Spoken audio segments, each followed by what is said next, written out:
The awakening Jake opened his eyes and felt something heavy on top of him. He could not breathe properly, and his arms were pinned down. He blinked, twice trying to move, but the weight pressing against him was real and strong. He looked up and saw Mira, his alien housekeeper, staring down at him with wide glowing eyes. Her expression was not calm like usual. It was wild, afraid, like she was running from something and found no place to hide. Except him. Jake tried to speak, but she covered his mouth with one hand and shook her head slowly. Her skin shimmered faintly under the low light of the room. Her long dark hair fell over his face and her chest rose and fell quickly, like she had been running or fighting. "Don't move," she whispered, her voice trembling. "Just stay still. They are watching us through the walls." Jake's heart pounded. He did not know if this was a dream or something worse.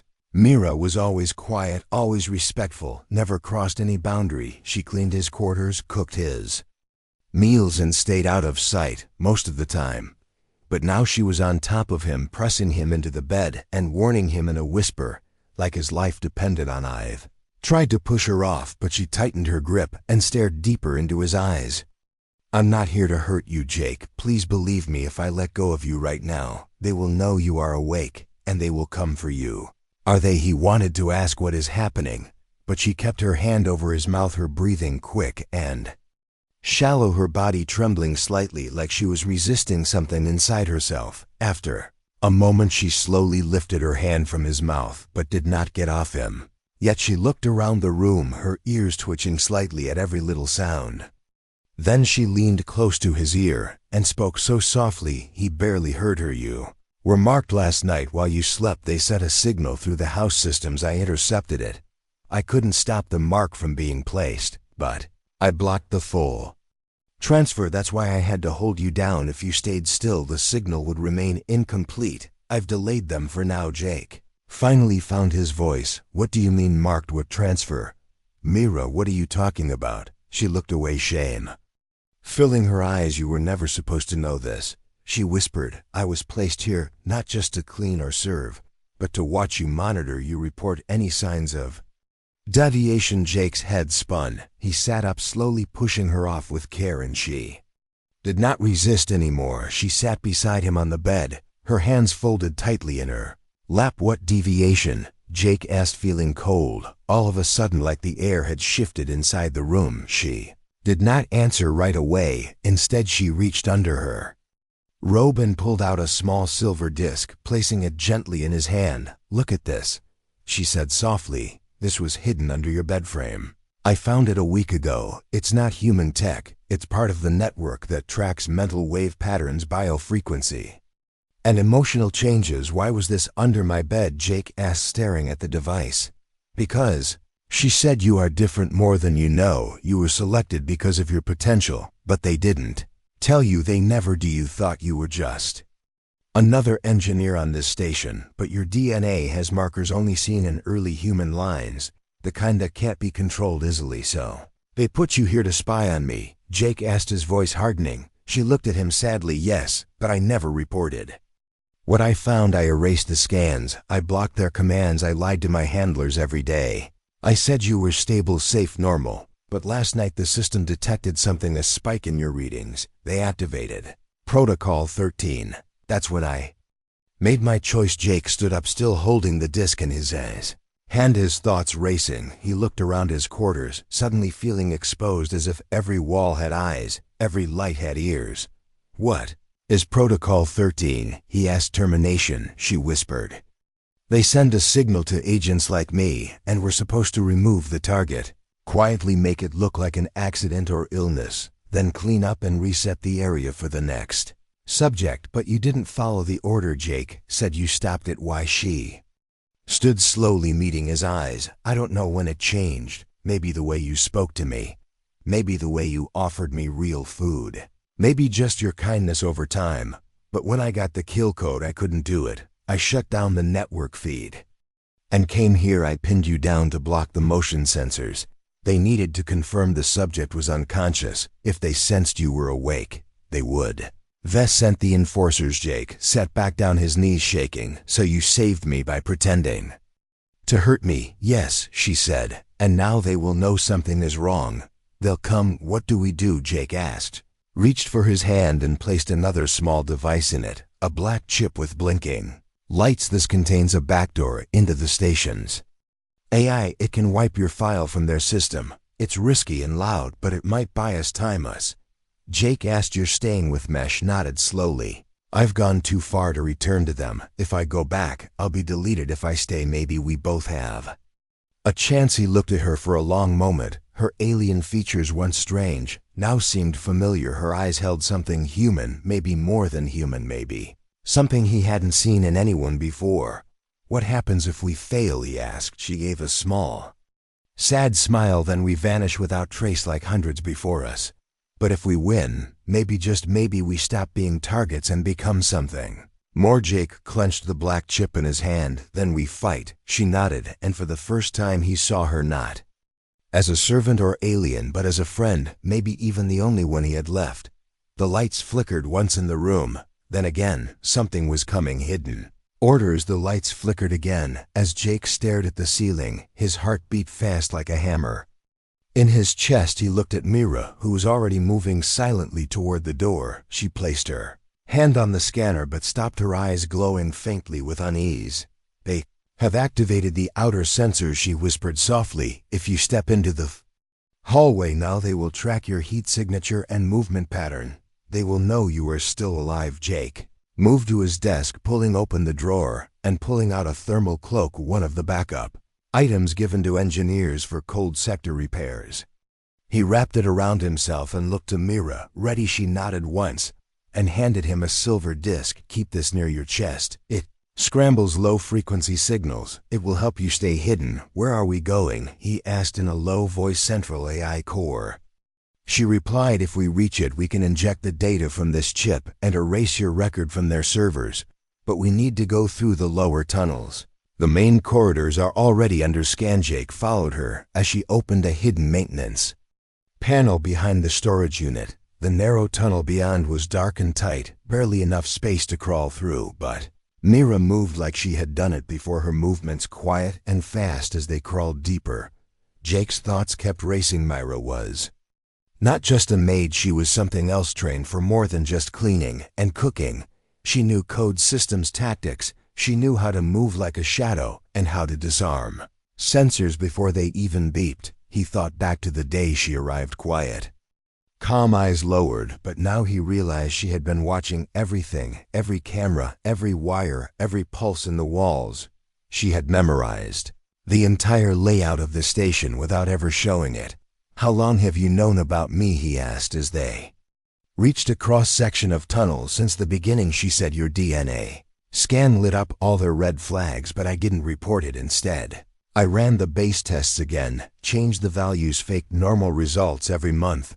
"Why?" he asked again. "Because you treated me like a person," she said quietly. "Not a tool, not a thing, just someone who shared space with you. That's rare up here." Jake looked away, feeling a strange mix of guilt and confusion. He had always tried to be fair to the workers, but he never thought that simple kindness could mean so much. Mira stopped and held up her hand. Something above them was making a soft humming sound like a machine slowly scanning. "They are using surface sweepers," she whispered. "We have to move now, or we won't get another window." She took his hand and pulled him through another tunnel, this one sloping downward toward the restricted levels. Jake had never been here before, only senior staff were allowed this deep, but Mira knew every passcode, every sensor angle, every blind spot. As they reached the end of the tunnel, she paused again, holding up the black chip. "The moment we plug this into the core, every watcher in orbit will see it. They will try to stop the transmission, so we only get one shot." Jake nodded. "I'm ready." They entered the core room through a broken maintenance panel behind the cooling unit. The chamber was large and cold, filled with pulsing light towers and glowing screens. The AI core stood in the center, spinning slowly like a living brain made of light and wires. Mira moved quickly, plugging the black chip into one of the access ports, then typing a string of commands in a language Jake had never seen before. Suddenly, alarms began to wail, red lights flashing across the room. "They know we're here," she said, her voice steady.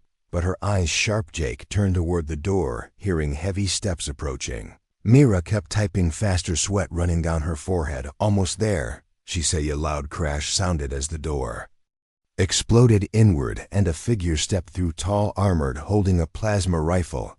The enforcer. He raised his weapon and aimed at Jake, but Mira jumped in front and fired a pulse from her own wrist, a hidden weapon built into her arm. The blast hit the enforcer and sent him crashing back into the wall. Go now, Mira shouted to Jake. Upload the code. Jake ran to the console and hit enter. The screen turned blue, then white, then began flashing. Sequence cleared. Profile erased. Status unknown. AI voice echoed. User record terminated. Protocol interrupted. Anomaly detected. Myra fell to her knees, her energy spent. The wound on her side, glowing faintly with heat. Jake rushed to her side, lifting her carefully. You did it, she whispered. You are free now, but you have to leave before they send more. I can't fight again. Not leaving you.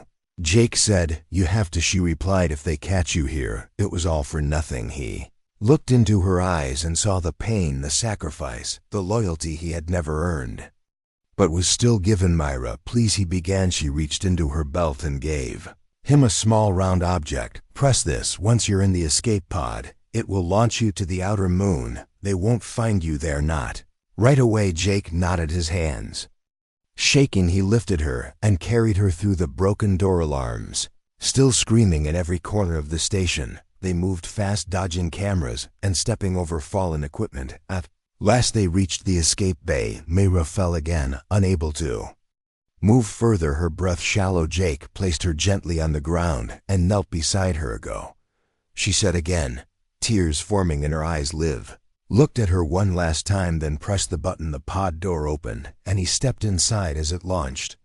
He looked through the glass window and saw Mira one last time, her eyes watching until she faded from view.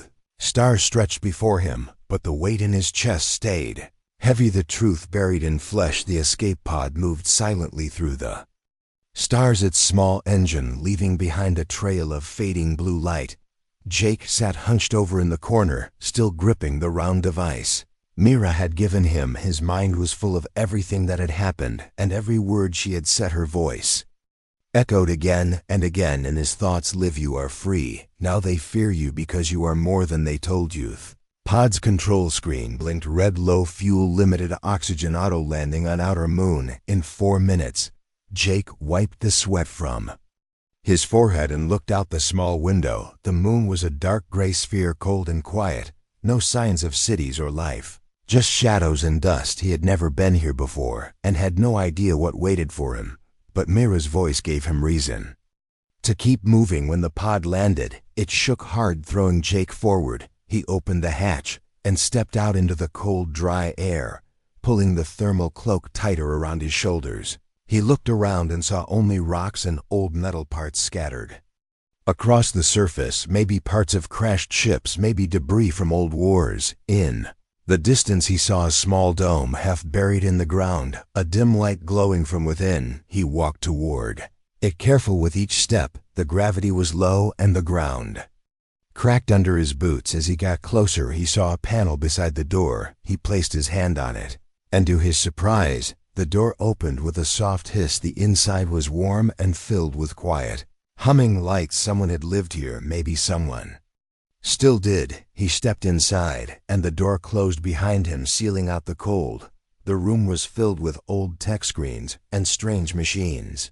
A soft voice came from the speaker in the wall. Welcome, Jake. Please sit down. Jake looked around, trying to find the source of the voice, but saw no one. He sat on the only chair in the room, his hands resting on his knees. You are probably confused, the voice said, calm and soft, but clear. Mira gave you the black chip, but she did not have time to explain everything. My name is Lena. I am what remains of the early signal program. I was created to help hybrids like you understand who they are. Hybrids?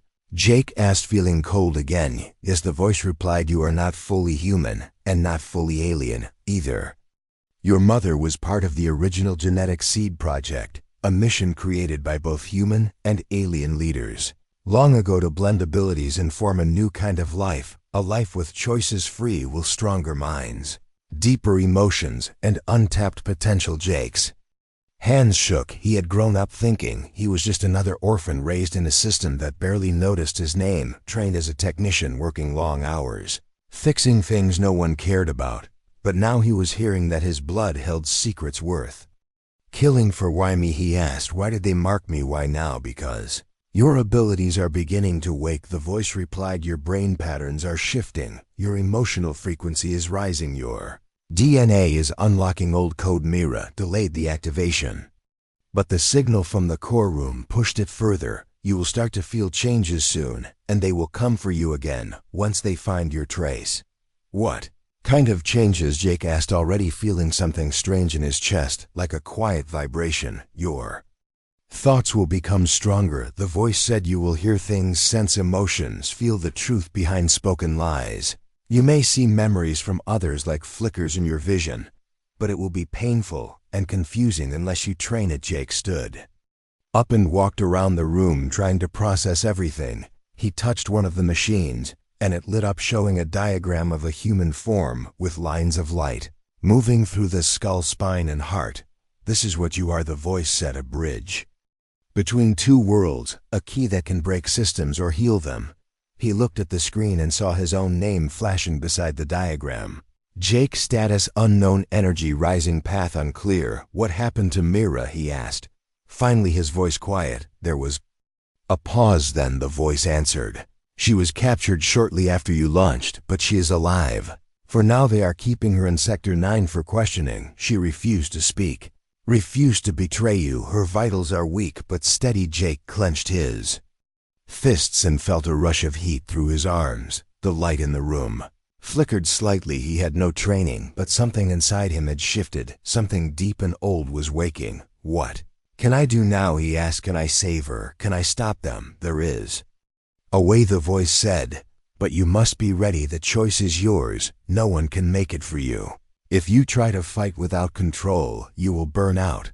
But if you learn, you may become the first to survive the full awakening. Do I learn? Jake asked. Behind the second door you will find a memory core, the voice said. Place your hand on it, and it will begin the process. It will hurt. It will show you things from your past and future, fragments of what you are and what you might become, but it will give you the strength you need. Jake walked slowly toward the second door, his hand shaking. He paused for a moment, then reached out and touched the panel. It opened with a soft hum, and inside he saw a glowing orb floating in the air, surrounded by rings of light. He stepped forward and placed his hand on the orb.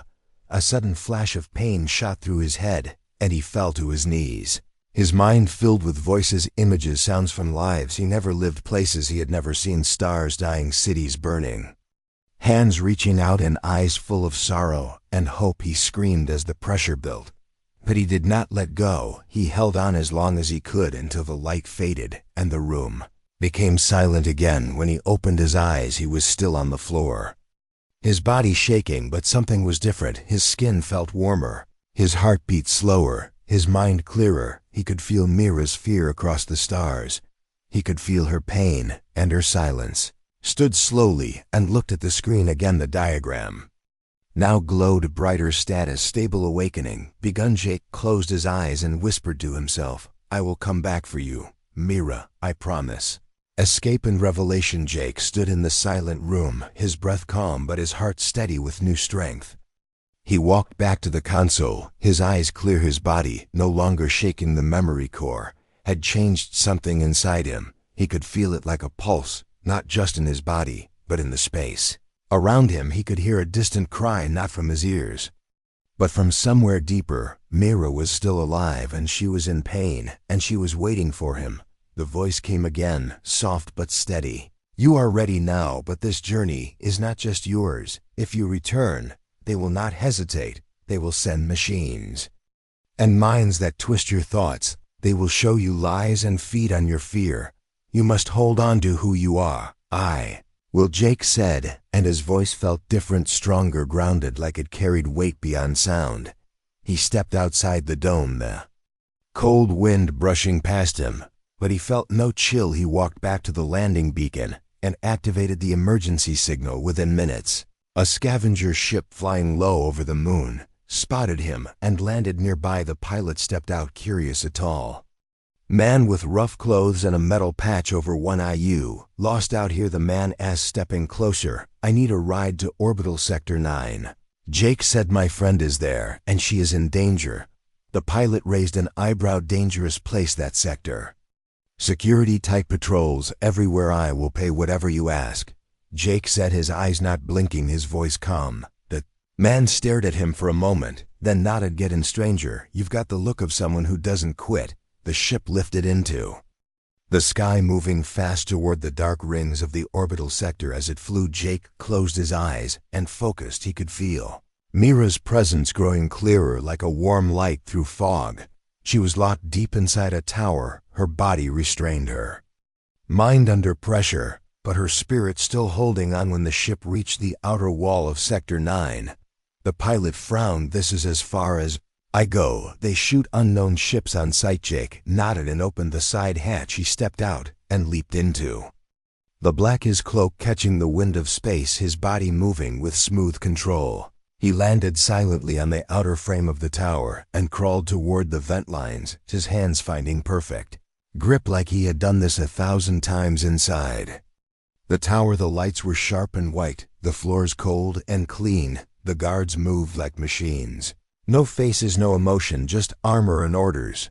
Jake moved past them like wind, slipping through cracks, unseen, unheard. He reached the lower chamber where Mira was kept and placed his hand on the lock. The metal sparked, then opened with a soft hiss. He stepped inside and saw her.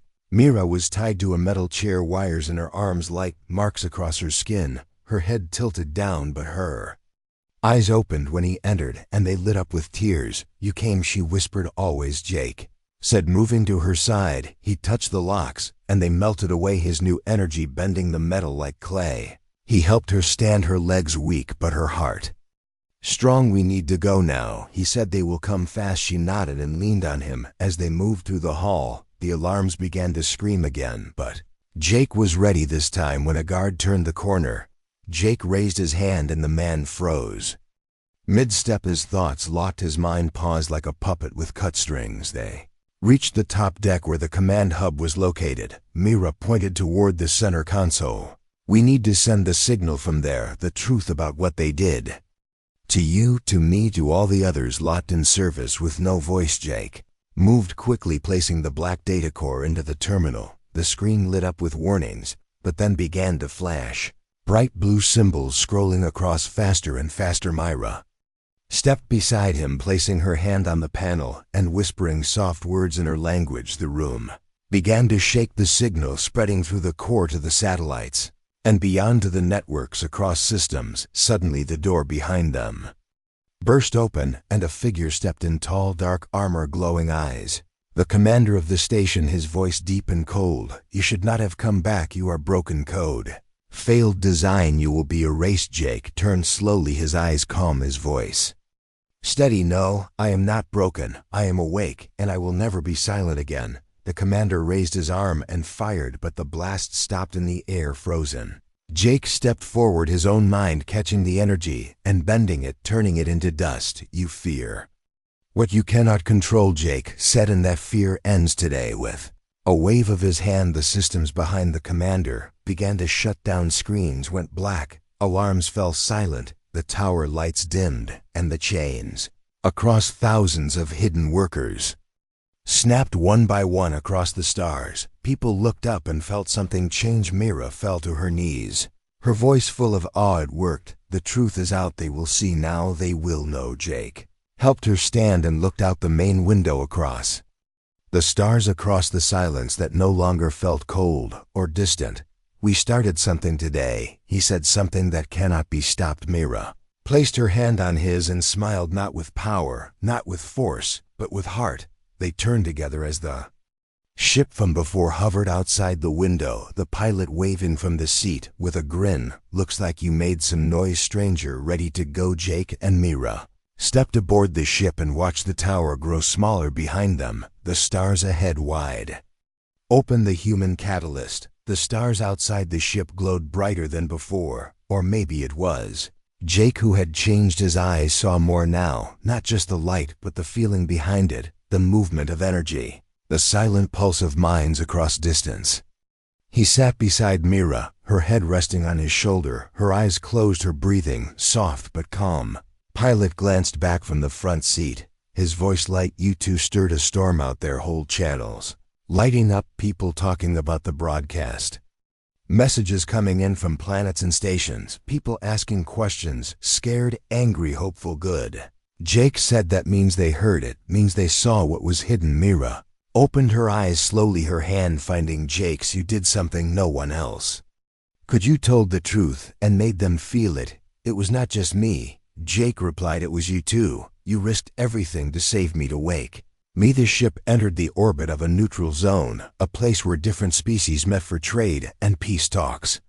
No weapons, no spies, just quiet agreements and silent power plays. They landed near the outer ring, a long walkway leading to a large hall made of glass and silver. Inside were leaders from many worlds gathered for an emergency session triggered by the signal Mira had sent. Jake and Mira walked together through the corridor, heads turning as they passed, voices whispering, "There he is.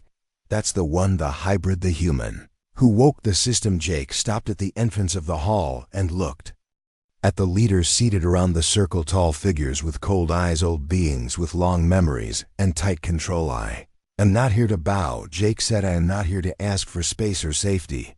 I am here to speak for all those you buried in silence.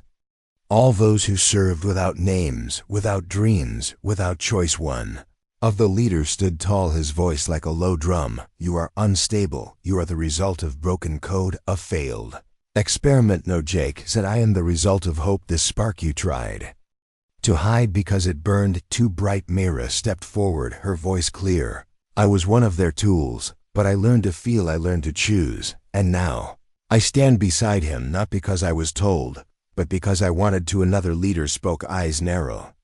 "This will bring chaos, then let it." Jake said, "Let the false peace fall. If it was built on chains, better to start again than keep pretending." The room went quiet, the weight of his words hanging in the air. Then a sound came, a soft tone from the wall. Monitors lighting up with messages from across systems, people sending thanks, people sharing stories of lost friends, of strange orders, of things that never made sense until now. The truth had spread too far to be caught, too deep to be buried again. One leader nodded slowly, then another, a signal of agreement, not loud but enough. "Cannot undo the past," one of them said, "but we can begin again." Jake turned and walked out of the hall with Mira beside him. They stepped into the light of a new dawn, stars rising over the edge of the neutral zone, and for the first time in his life, Jake felt free on the journey back to their temporary station. Mira sat beside him and opened a small case. Inside was a metal tag scratched and old. "My real name," she said softly, "the one I had before they changed me, is Ellen, and I want you to know it." Jake smiled and took her hand. "I will never forget it. Ellen, you are not just my maid, not just my protector, you are my reason." She looked away, tears in her eyes. "You saved me too, Jake, not just from them, but from being something I was never meant to be." They returned to the small dome on the moon, where it had all begun, and planted a stone marker beside it, not a grave, but a memory to mark the place where a choice was made, a place where silence ended. Jake stood beside the stone, his voice low and steady. "To anyone who finds this, know that freedom is not given, it is chosen. Know that truth is not safe, but it is strong, and it will carry you through the dark." He placed his hand on the stone and felt the warmth of Ellen's hand slip into his. Stars above were the same, but the story beneath them had changed forever. The end.